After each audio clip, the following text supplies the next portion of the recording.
Today on Blue Values TV, we're going to talk about labor unions and the relevance of labor unions today. Stay tuned.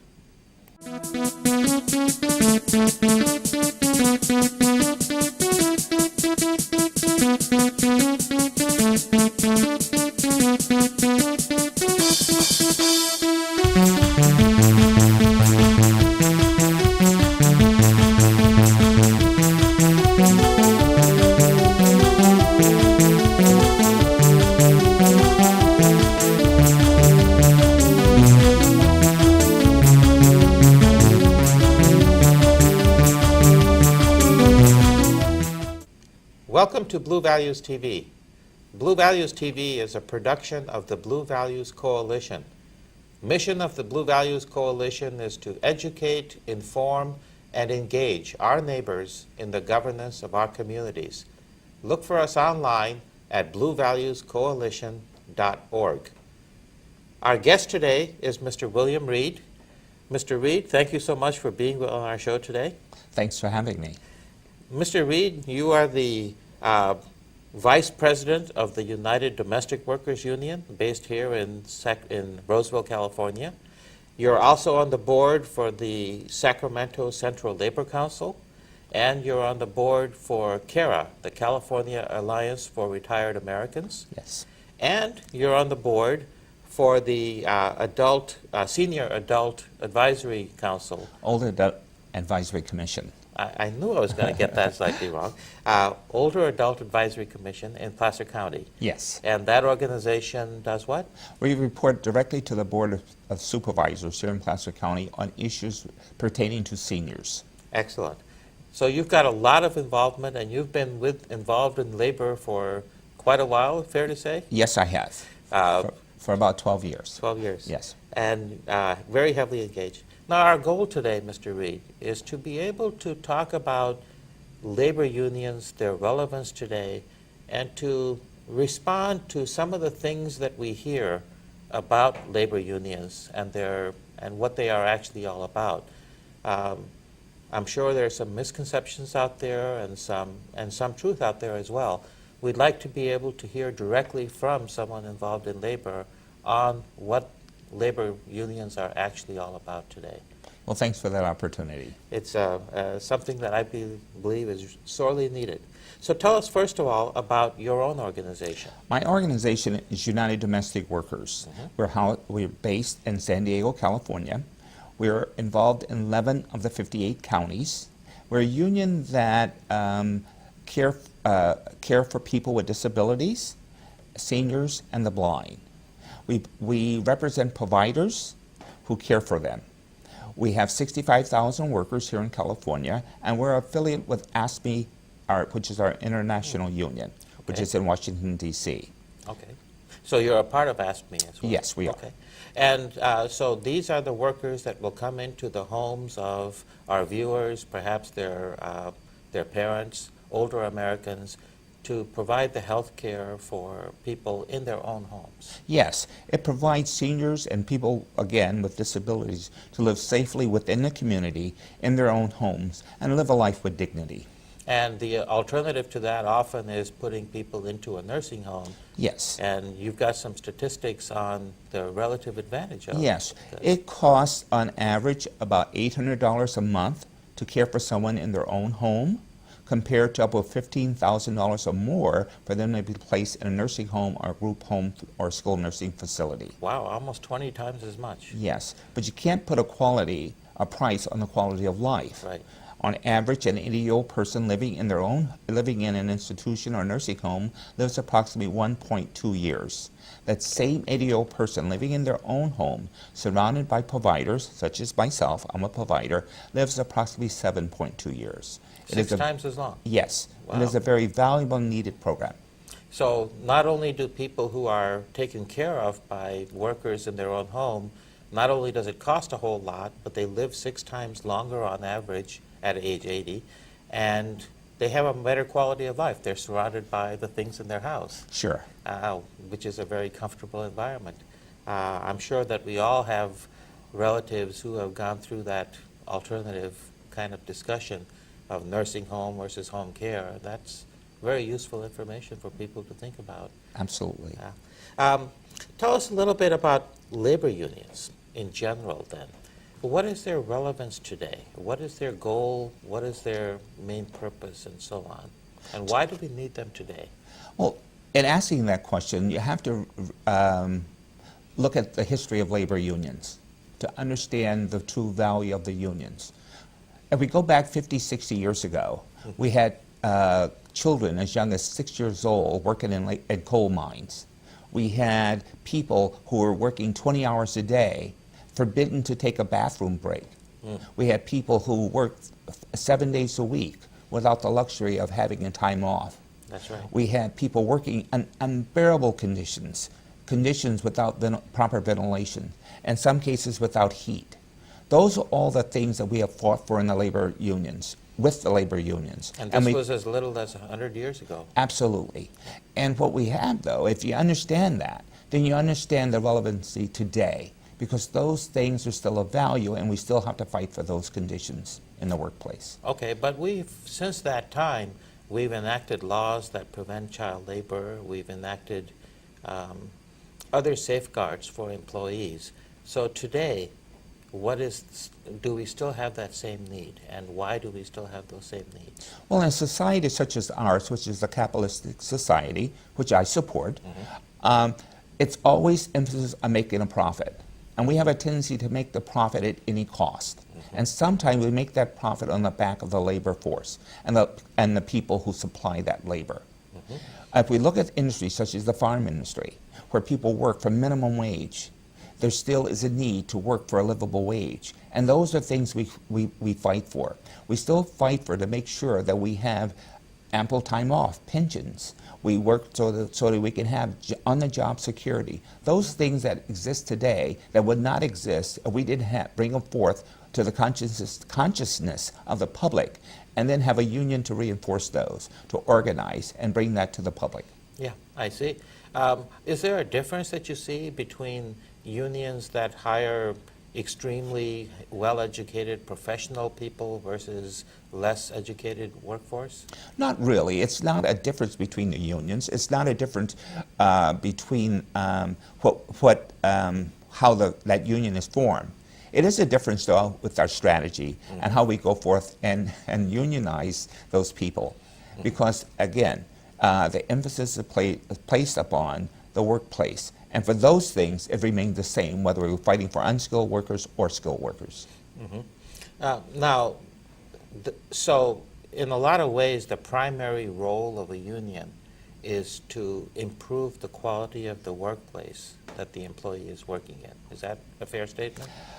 Well, I think that's one of the primary roles of a union, but the union really spans a broader net than that. Okay. The union is very much concerned with having a workforce in the community, a workforce that industry can rely upon, as well as preserving the benefits, the wages, and the other things that tied into the workplace. And one thing is very important, and just job security. Unions have built a middle class, and without the middle class, you see what happens to our economy. There's not sufficient money to buy the products that we manufacture. That's right. And that hurts our economy overall. Absolutely. So, yeah, thriving middle class is one of the most important things in our economy. So unions have played a large role in building that thriving middle class. But now, has it gone to an extreme? Do unions do too much to provide security for their employees to the extent that bad workers really cannot be let go? No, I think that's a myth. And that's a low shot, I think. It's a common thing that you hear about from people. Absolutely. Yeah. But we're not here, unions are not here to keep bad workers in jobs. Right. That's defeat our purpose. In every contract we negotiate, we have what we have a clause that we put in, which is a progressive disciplinary clause. And by that, you're notified, a worker is notified if they're subpar, if they are not living up to expectations of the employer. And if they follow that procedure, it enables the employer to remove workers that are not living up to their task. And at the same time, it provides security on the job for that worker so that he is not wrongfully terminated. Yeah, so let's be a little bit clear then. There is a procedure for employers to be able to discipline and seek improvement in the work of workers who are not doing such a good job. But it requires that employer to do the work, to document it, to go through this procedure. And one of the problems that we hear is that a lot of supervisors are just too lazy. They won't go through that process, so they suffer with an employee who may not be the best employee. But your role is not just to protect a weaker worker, it's to provide a fair discourse on the performance. Absolutely. What would happen if you didn't have that kind of a protection? Well, let's roll the clock back a little bit for years past. In many cases, you could go to work, and once you're at work, once you get there, you're terminated without any cause or any notice. And today, in our society where we have to move to find jobs, it would be very difficult for someone to uproot where they are, move to another location, and then be wrongfully terminated. He would bear all of that cost. What we're asking for, and what we have gained in many sectors, is the fact that we have a policy in place that works for both the employer and the employee. Now, typically, the union will negotiate a contract with the employers. And the employers, depending on the union, can be different organizations. One of the complaints that we hear from people is that the labor unions have done maybe too good a job in negotiating very lucrative pension agreements, pension deals for their employees, and that we have some difficulty providing those pensions now for those employees going forward. Any comments on that? Well, I think you find that argument more in the public sector, right. Whereby everyone needs to bargain in good faith. You can't bargain away what you don't have. Right. Okay. I think it applies in certain sectors, and we are accused of putting heavily political pressure on politicians and so forth, the government, to gain better wages and benefits. But if we look back how that all started, government workers were first paid lower wages because of the need, and giving higher benefits because of the longevity of working on a job. It wasn't the unions that changed that around. That was the government, that was other entities employed to do that. Because it's easier to negotiate a contract and not in good faith than it is in good faith. That's true. And we would like to negotiate our contracts in good faith. Yeah, and in many of these cases, the union actually gave up pay increases for larger pensions. Yes. In some cases. So it's, in a way, a little bit unfair to criticize the unions for having good pensions because they forewent.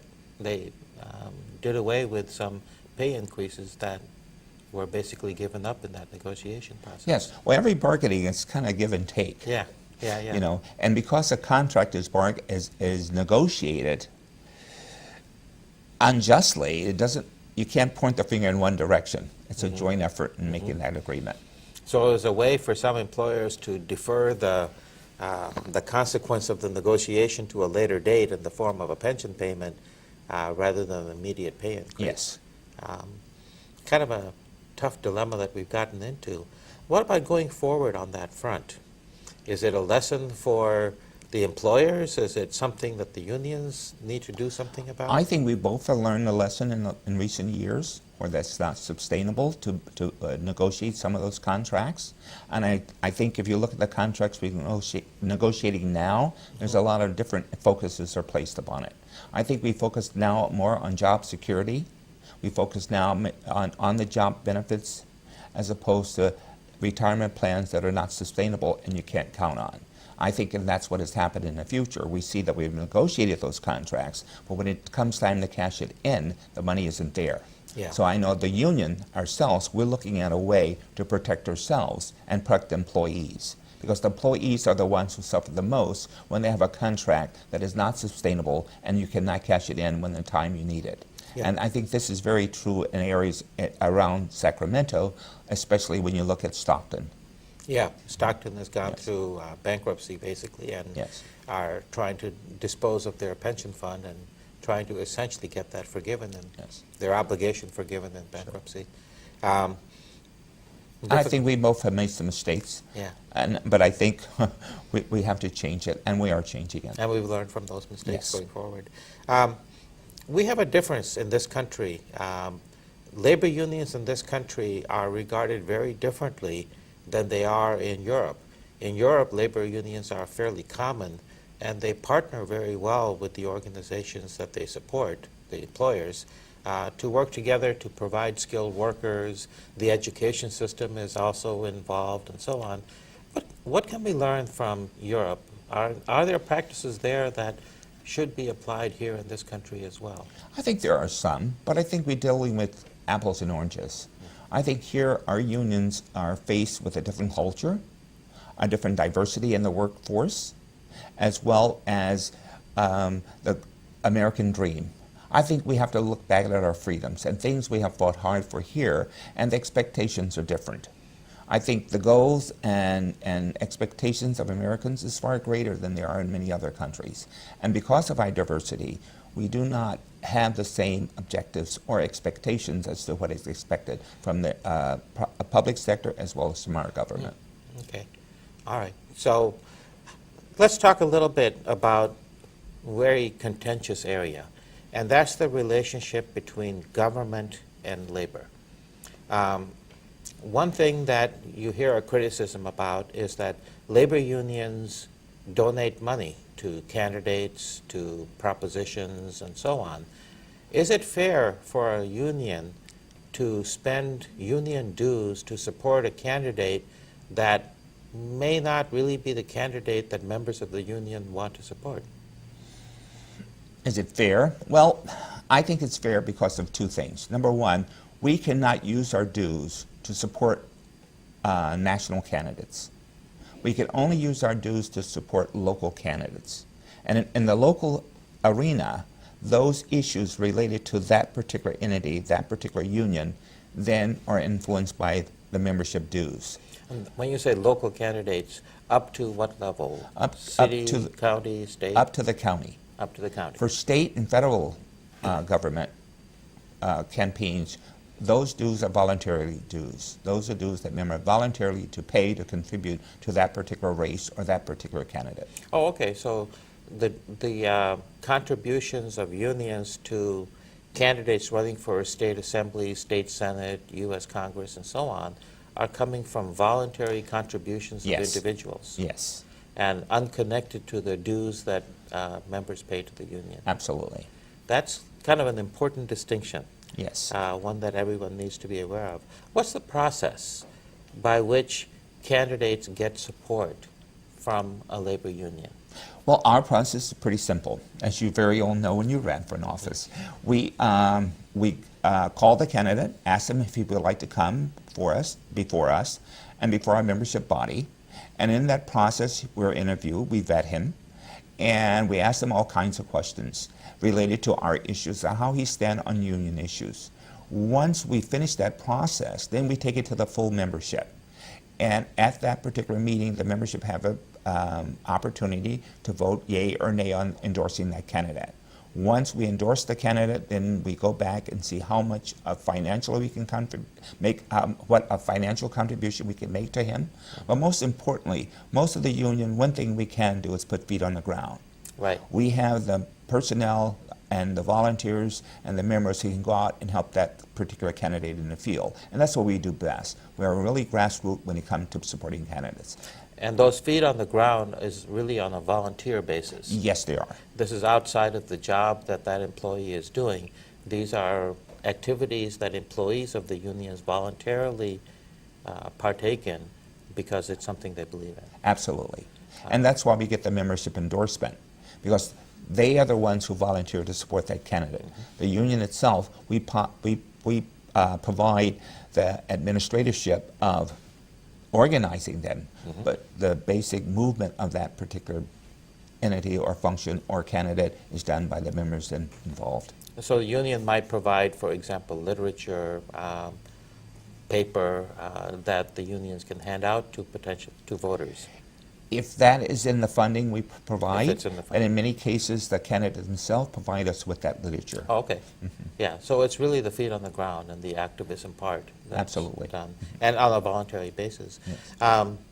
Do the members that go out into the community, do they speak for any candidate that they support, or are they speaking for the union when they go to the households? In most cases, they speak for themselves. Oh, okay. So in some cases, they might be speaking for someone that's not endorsed by the union. They have that right They as have that individuals to, freedom of speech. They have Right. that right to go Right. out and campaign for whomever they like.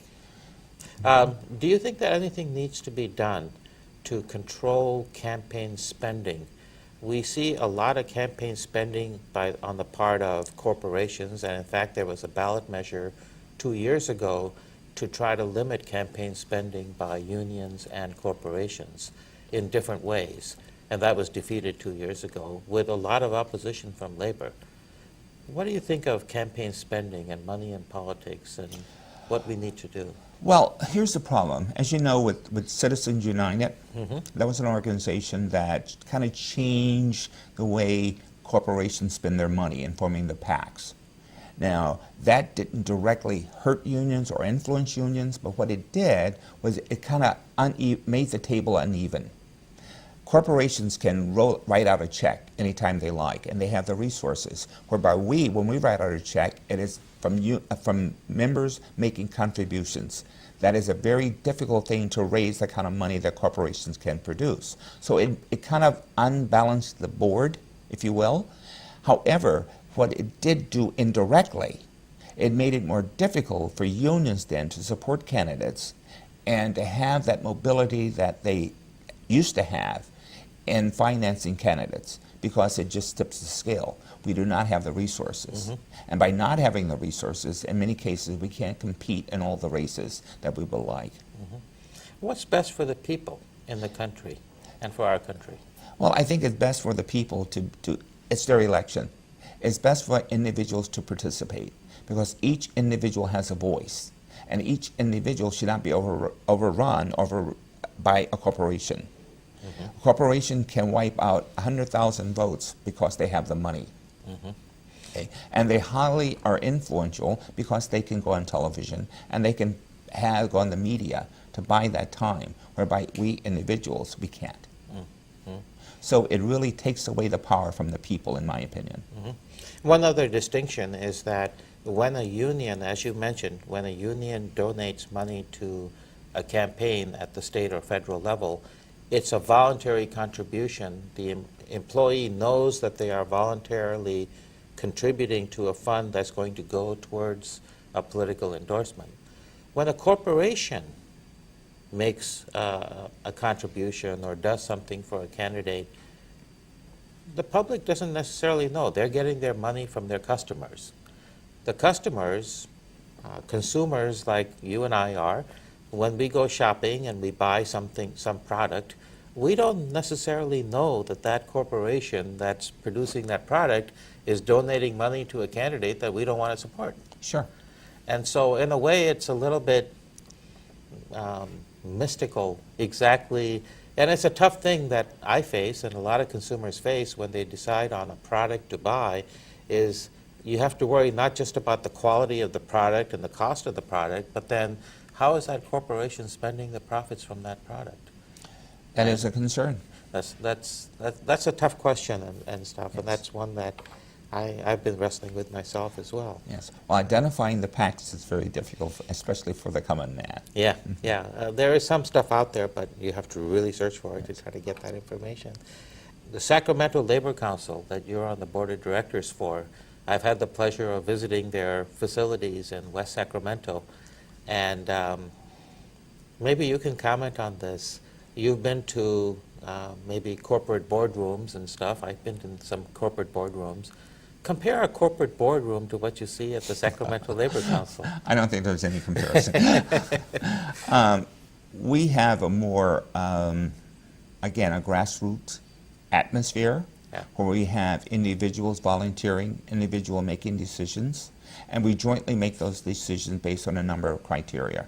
And that is related back again into the issues we have at that particular moment. Issues relating to minimum wage, issues relating to health care, issues relating to what industry come in, and will we have a workers agreement or not, or a fair labor agreement or not with that particular corporation. Those are the kind of things we focus on at the Labor Council. Now the Sacramento Labor Council involves 7 of the counties within the area, and we all have union represented from each one of those counties, a wide spectrum of unions. The largest union, of course, affiliated with our labor union, of course, is SEIU 1000. But we have 80 other unions involved in the Sacramento Central Labor Council. I'm trying to get at a question that I'm approaching it maybe the wrong way. Some people have the perception that people in labor, in the labor unions, are really in it for themselves, and that there is corruption and basically the money is just going to a few select people. And I think anyone who visits some of the facilities that the labor unions are in would realize that, my goodness, no, there's not much money being spent in the facilities and in the individuals and so on. No, we spend our money on apprenticeship programs. We spend our money on campaign issues, revolving around contractual issues with other corporations.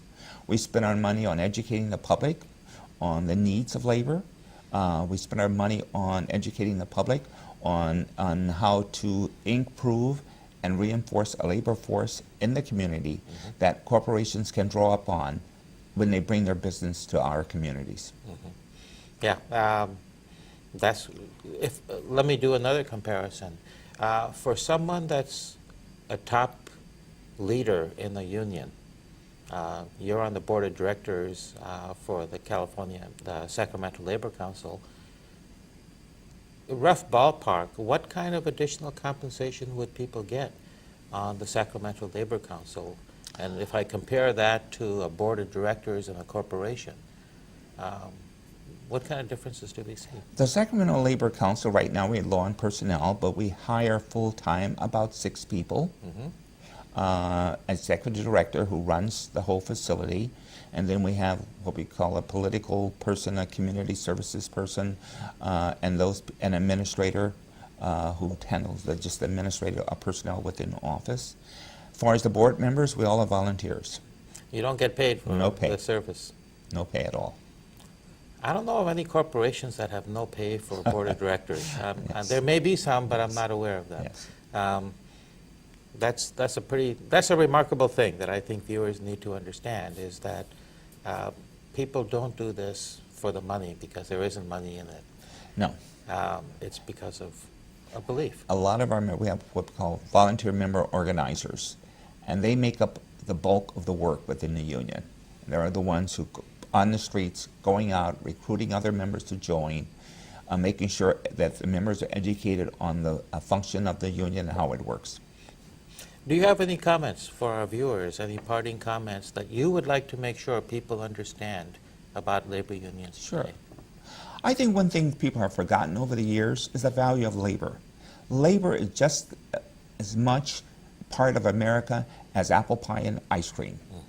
Labor builds America and also builds the middle class. Without labor, without the unions, without the ability to organize, we would see a decline in the middle class, a decline in the economy, and we will see a nation that is not as strong as it used to be. We need to bring back labor because labor is the foundation of America, not only requiring that we have a solid force, a labor force, but we also have products made in America by Americans that build a strong nation and a strong community. Fantastic. Well said. And we want to thank you very much, Mr. Reed, for being with us here today. It's been a pleasure talking with you, and hope to see you again on the show in a future date. Well, thank you. Thank you. And to all of our viewers, thank you for joining us today. And until next time, good night.